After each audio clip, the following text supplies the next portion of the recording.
Good morning, Internet. This is the old fat dad, and welcome back to another beautiful day on the Goober Nation gun range.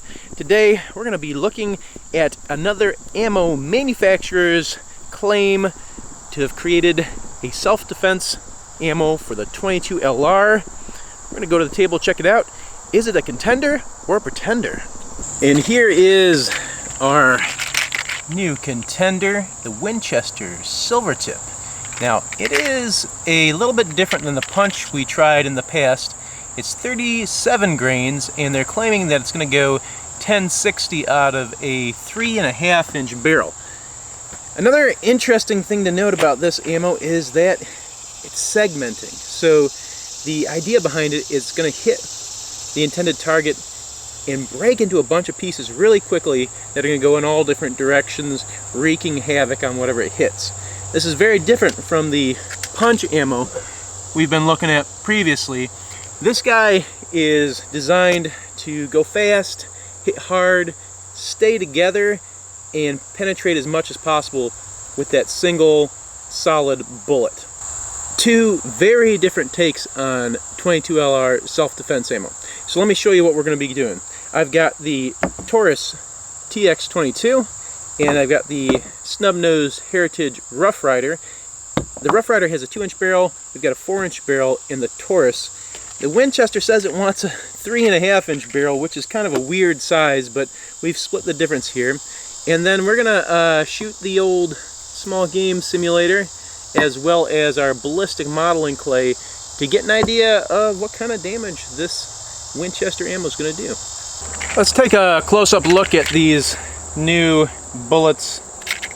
Let's see if they got anything special going on. Looks like a regular old brass case, so nothing new there. And then a nice deep hollow point. I don't see any clear cuts in the bullet to let me know that it's a segmenting bullet, but all in all seems pretty well constructed. I'm going to load up a couple rounds into the old Heritage here. We've got our block of clay sitting down there. Very close, because I am a terrible shot with this Heritage, and I can't hit anything unless I'm right next to it. Alright, here we go. First shot, Winchester Silvertip into clay. Let's check it out. So here is the entrance, and here is the exit. We've got a decent sized entrance there. Looks like we got some expansion. Just a tiny little guy out the back. I'm gonna cut it open here, take a look at the inside. And here's that track all the way through the clay. There are no signs of any kind of segmenting. It goes here, all the way out the back. Nothing exploded inside that clay. Alright, now we've got the Taurus, we've got our Winchester ammo ready to go there. Block is set up.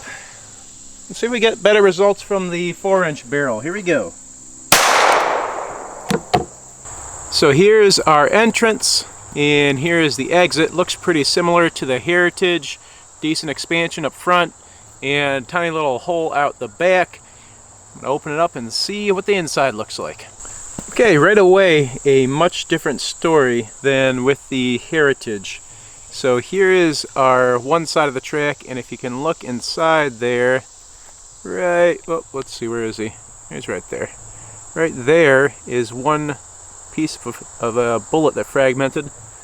And then on the other side, there's our track, and you can kind of see in there. Let's see, where are they? There's one right here and one right there on either side of the channel there. So it appears that that 3.5 inch barrel is probably the minimum where you can expect to see any kind of expansion with the Winchester ammo, because our 4-inch Taurus barrel definitely did the trick.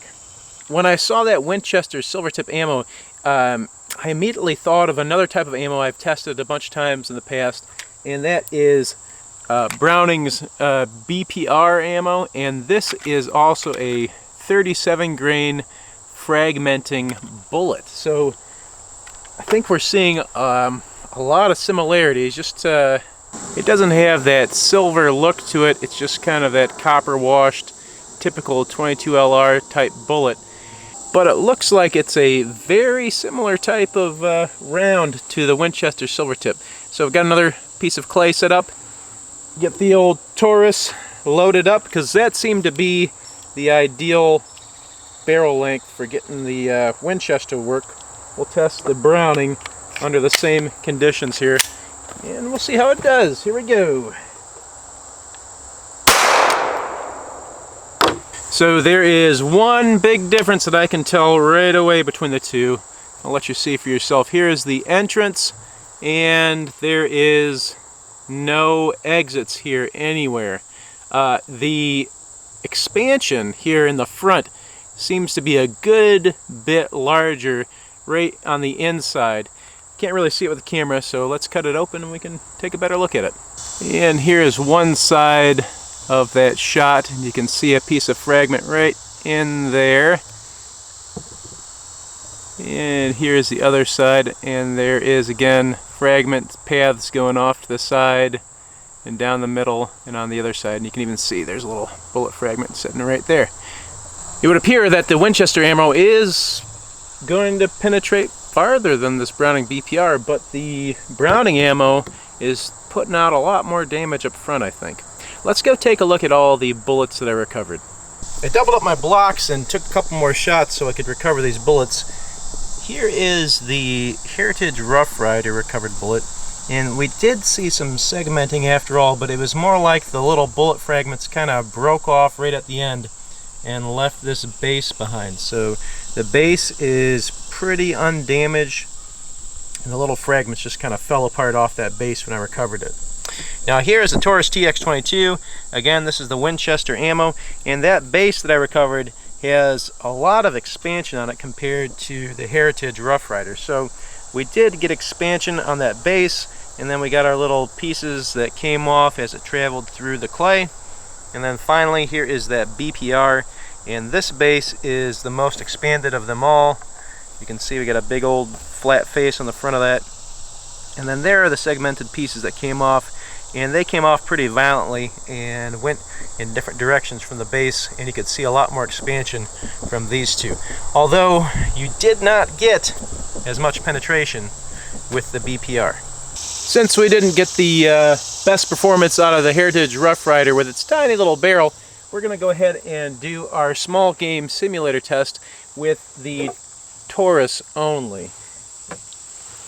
Here's our one round of Winchester Silvertip. Let's see what it does to our dog food. Whoa! Wow. Okay, that was a pretty energetic result, and I'm just gonna do a quick comparison. If you watched my Federal Punch video, I got a little dog food on my face and shirt. I shot the Federal Punch at the dog food as well, and out of a pistol, I didn't get that much explosive result there. So let's go check it out and see what happened.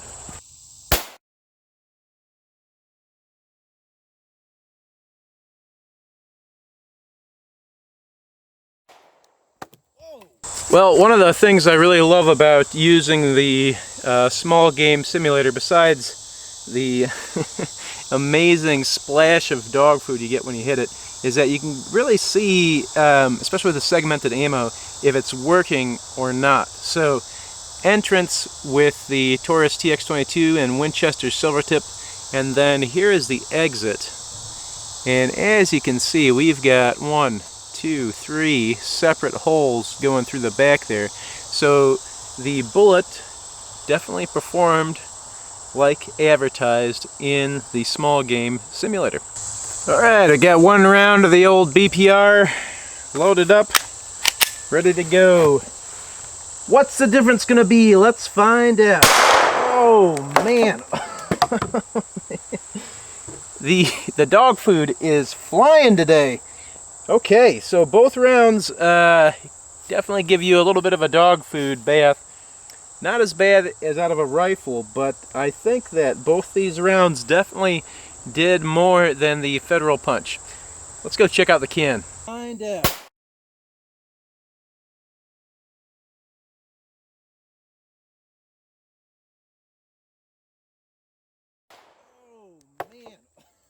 I gotta say, I think the Winchester actually did better than the Browning. But here's the Browning. Again, we got a entrance that looks rather large, good bit of expansion, similar to the Winchester. But here is the difference, and hopefully we can pick this up on the camera. Let's see. Okay, I think it's showing up pretty good. We got one big exit there, and then I've got a dimple there, and a dimple there. So, not as much damage going out of the back of the dog food as the Winchester. We actually saw distinct holes that were ripped in the back of the can with the Winchester, and then just these little dimples here with the Browning. Those are interesting results. So how did our Winchester Silvertip do? I did some chronograph testing. It's kind of boring, so I'll tack it on at the end.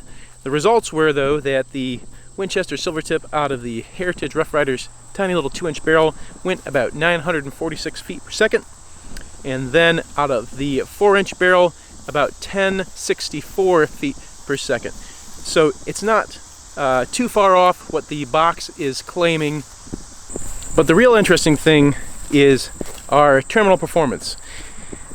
Does this Winchester Silvertip stand out from all other types of 22 ammo as a distinctly self-defense type ammo?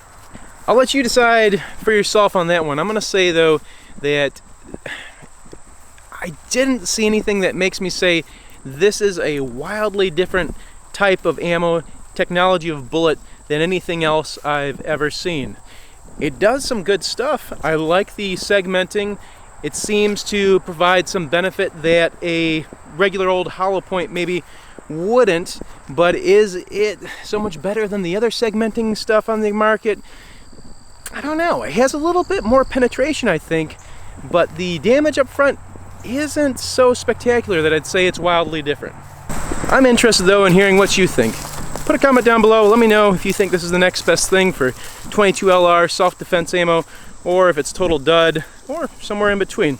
That about wraps it up for me, though. Thanks for watching. Hope to see you guys next time. Winchester Silvertip out of the Heritage Rough Rider, 2-inch barrel.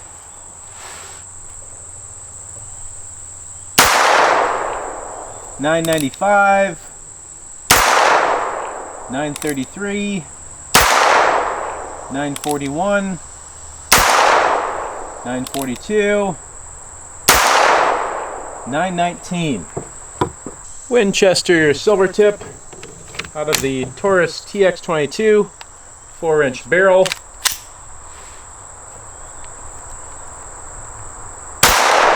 $10.42. $10.74. Uh-oh. What happened here? $10.67. $10.84. And $10.52.